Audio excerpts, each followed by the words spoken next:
ಯುವತಿಯನ್ನ ನಂಬಿಸಿ ಪ್ರೀತಿಸಿ love sex ದೋಖಾ ಆರೋಪ ಕಾಂಗ್ರೆಸ್ ಮುಖಂಡನ ವಿರುದ್ಧ ಸಂತ್ರಸ್ತೆ ಠಾಣೆ ಮೆಟ್ಟಿಲತ್ತಿದ್ದಾಳೆ. ಮೈಸೂರು ಜಿಲ್ಲೆ ಟಿ ನರಸೀಪುರ ಪಟ್ಟಣದಲ್ಲಿ ನಡೆದಂತ ಲವ್ ಸೆಕ್ಸ್ ದೋಖಾ ಇದು. ಕಾಂಗ್ರೆಸ್ ಪುರಸಭೆ ಮಾಜಿ ಅಧ್ಯಕ್ಷ ಮದನ್ ರಾಜ್ ವಿರುದ್ಧ ಆರೋಪ ಕೇಳಿಬಂದಿರೋದು.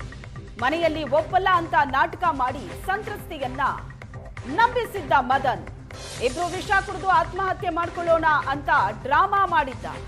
ಜೊತೆಯಲ್ಲಿ ವಿಷ ಕುಡಿಯೋದಾಗಿ ನಂಬಿಸಿ ಆಕೆಗೆ ಮಾತ್ರ ವಿಷ ಕುಡಿಸಿದ್ದ ಈ ವ್ಯಕ್ತಿ ಒಬ್ಬಳನ್ನ ಪ್ರೀತಿಸಿ ಈಗ ಮತ್ತೊಬ್ಬಳ ಜೊತೆ ಮದನ್ ಎಂಗೇಜ್ಮೆಂಟ್ ಮಾಡ್ಕೊಂಡಿದ್ದಾನೆ ಅನ್ನೋ ಆರೋಪ ಇದೆ. ಕೇಸನ್ನ ದಾಖಲಿಸಿಕೊಂಡು ಆರೋಪಿಯ ಪತ್ತೆಗೆ ಪೊಲೀಸರು ಬಲೆ ಬೀಸಿದ್ದಾರೆ. ಕಾಂಗ್ರೆಸ್ ಮುಖಂಡನ ವಿರುದ್ಧ ಸಂತ್ರಸ್ತೆ ಠಾಣೆ ಮೆಟ್ಟಿಲು ಹತ್ತಿರೋದು.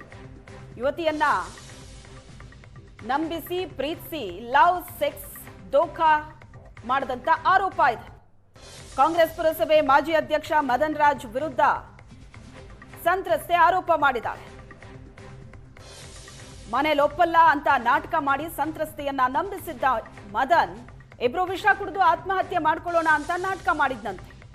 ಜೊತೆಲೆ ವಿಷ ಕುಡಿಯೋದಾಗಿ ನಂಬಿಸಿ ಆಕೆಗೆ ಮಾತ್ರ ವಿಷ ಕುಡಿಸಿದ್ದ.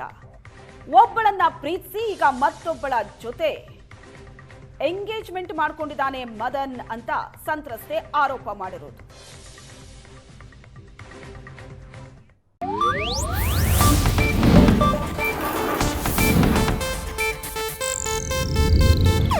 ಇದು ಏಷ್ಯಾನೆಟ್ ನ್ಯೂಸ್ ನೆಟ್ವರ್ಕ್ ಪ್ರಸ್ತುತಿ.